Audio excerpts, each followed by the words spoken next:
speaking of being a little crazy, they're really upset with Pierre Poilievre. Mm-hmm. Not happy with his take on a tweet he had and a video that accompanied it, which I thought was very interesting.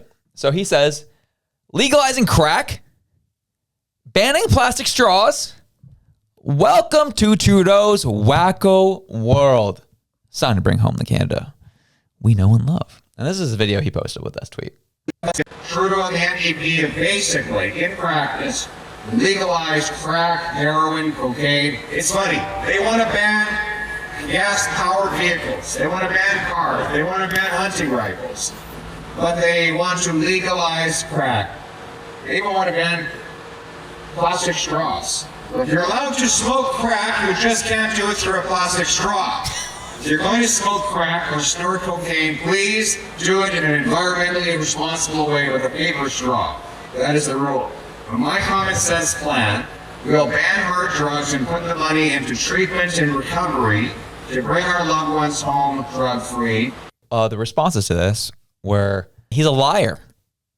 Now, this is not true. Trudeau didn't legalize crack. This guy is irresponsible. He should step down from the leadership, as they always ask whenever he does anything that frustrates them. And they are just saying that everything he said in this video was untrue. So we thought it would just be an interesting opportunity to ask Reg, from your perspective, sir, is he lying, or is he using sensationalism and using a bit of truth and expanding on it to make it sound really bad? Because we do have listeners who are in BC, who are in these communities, who are seeing parks filled with people who are in serious drug crisis and addictions, and things are not good over there. And it's because of laissez-faire laws, laissez-faire programs that just haven't worked. And in your case, you can say both are true, that this is really bad, but also what Poilievre said may not be the whole truth. Yeah, so this is actually where I kind of disagree with this take with him. One, I thought he did a really good job when he said that, the smoking through an environmentally friendly cigarette. Like that was well done. I'll give him that. Like I can look at that and go, okay, that's funny. What is challenging about this subject though is that there's elements of that are completely wrong, and there's elements that are 100% true. Like the fact that you have people using drugs in playgrounds, in hospitals, in public spaces, like that's the problem, right? And really, when you look back at this, like what happened? So basically BC was like, we're going to follow the Portugal model. And for those who don't know, the Portugal model was implemented in 2001. They basically looked at decriminalization, not legalization. So that's a big thing that they're probably going to harp about here too, is that the idea was that we're not going to legalize drugs, we're going to decriminalize them. And so basically what that meant is that possession of small quantities of drugs, so basically considered up to a 10-day supply, is decriminalized and basically treated as an administrative offense rather than a criminal one. But trafficking and distribution are still illegal. You're not allowed to do that. So this is the Portugal model. And so basically what happened was that people who are caught with drugs were sent to what was called a Commission for Dissuasion of Drug Addiction. So that's a lawyer, a social worker, and a medical professional. They had a team of 3 people that worked with these individuals who were found with drugs. And so they were then also sent to treatment centers, employment centers, and they were kind of basically guided through the supports that would get them housing, employment, and even education in some instances. But the big focus was on like, how do we medically help you? And then how do we build support services around you so that you don't fall back into that situation? And they had great success. But context is everything too. This was 2001. This isn't 2021. And so basically what happened was that at that point in time, we weren't just on the heels of a massive pandemic. We weren't experiencing the homelessness crisis that we're experiencing. We weren't seeing joblessness like we're seeing. And so all these crises that are happening right now are what feed addiction, because we know that. And so basically when you look at when Oregon tried to do this, they tried to do that in 2021. And they called it Measure 110. And so the possessions of drugs were classified as a civil violation similar to a traffic ticket. So they said that they were going to establish these addiction recovery centers, or ARCs, to provide immediate access to screening, assessment, intervention plans, and linkages to services. And so what they saw, though, was they had an initial increase in overdose deaths. And they're still looking at it now, but they were saying that it is in line with the national average of deaths at that point in time. But when you zoom out again, what was the big context? The big context was the pandemic.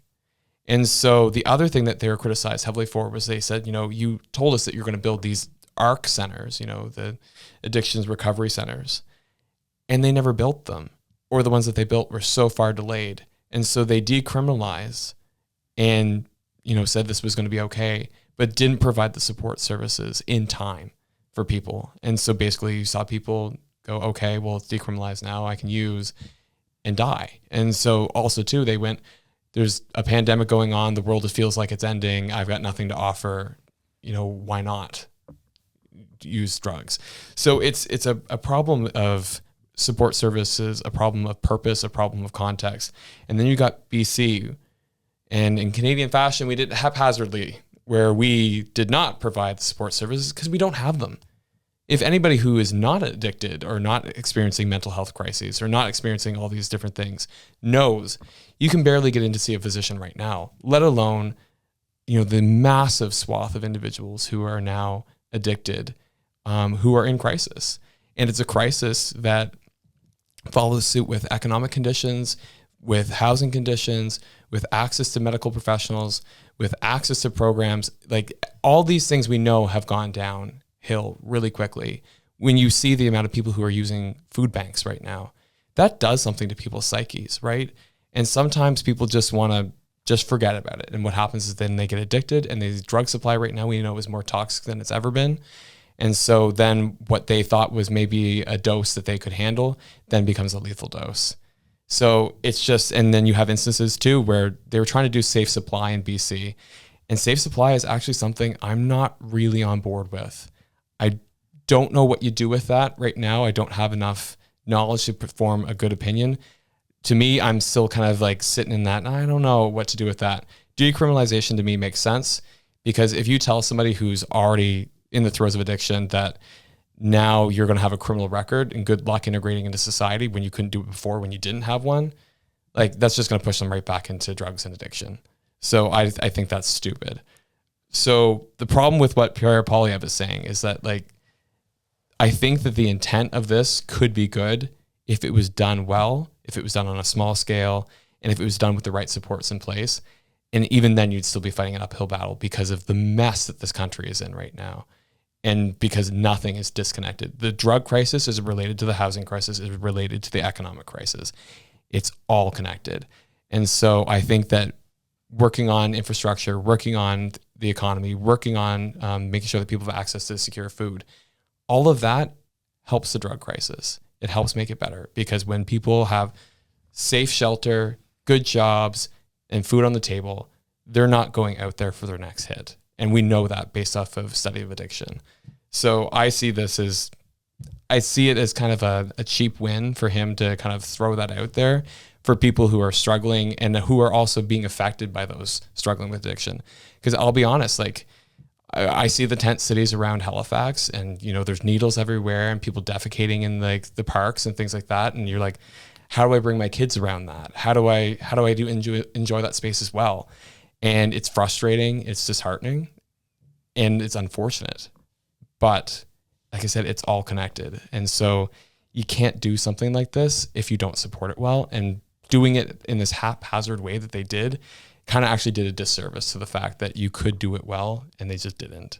And again, like I said, there is factors out of their control. Like they didn't think they were going to have a prime minister to tell them that the budget was going to balance itself, and we're going to bring in millions of people, and we're going to cripple the system. Like they had no way to expect that, right? So also maybe kind of, I think that a little bit of it too was spaghetti at the wall, because they were already dealing with such a crisis after the pandemic that they were just willing to try anything.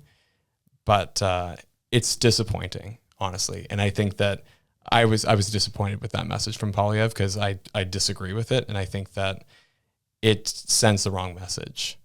But you know what? That's where it's at. Yeah, so what I gather from all of this is what's going on with the drug crisis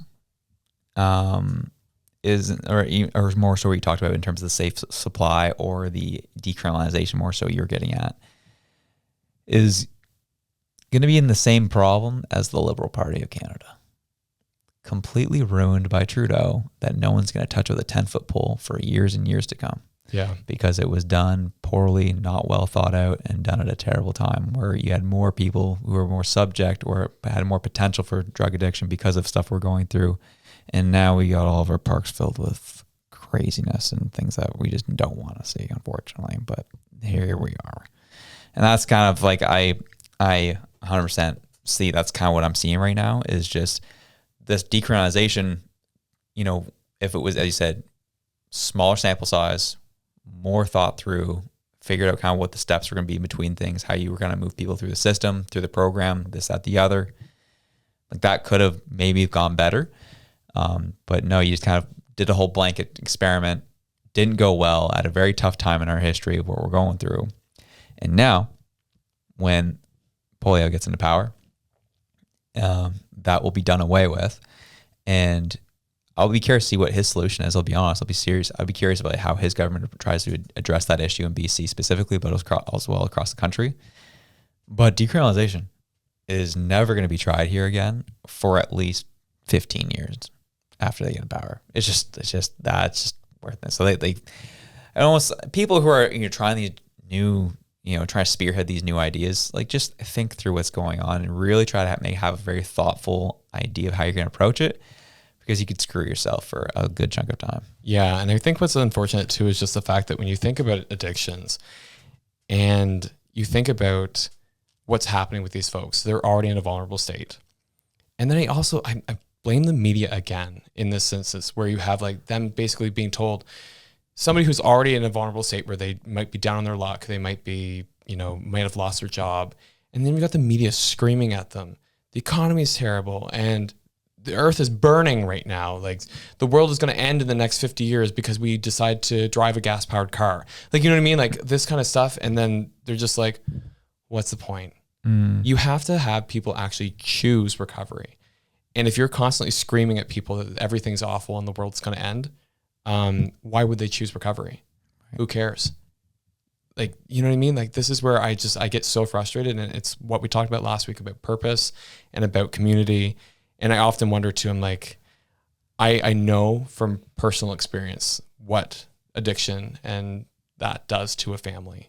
I've watched it. And I know Jennifer has kind of like talked about that too on her side. It's not pretty. But for recovery to be successful, people have to choose it. You can't force people into systems. I know Danielle Smith talked about that, and I'm like, I totally disagree with you, lady. I think that's completely wrong. You can't. Like people will go through the system, get on the methadone, and as soon as they're out of your sight, they're going to jump right back onto whatever product that they were using before. So people actually have to choose it. And people do choose it under the right conditions with the right supports. And some people don't. And that's the unfortunate reality. And so we just have to have a plan to deal with like those who can't or don't or won't or whatever their stage they're at, but then really support those who are right on that cusp of being able to get better. And putting a lot of effort into that to help those individuals, and being really strategic about how we do things so that those individuals who are on that, you know, razor's edge of like either going really badly or really well, that we're not throwing them a criminal record, that we're not, you know, putting them in this situation where they're going to be worse off. And so that's why I'm really cautious watching what's going to happen, because like you said, I've heard kind of the potential solutions coming out of conservative thought leaders, and I'm not a fan.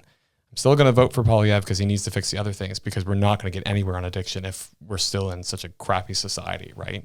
So, because like I said, it's all connected. But that was electric, wasn't it? Well, we enjoyed it. Hope you did too. If you did, you can check this video out here to the top right corner right near my window. Get over.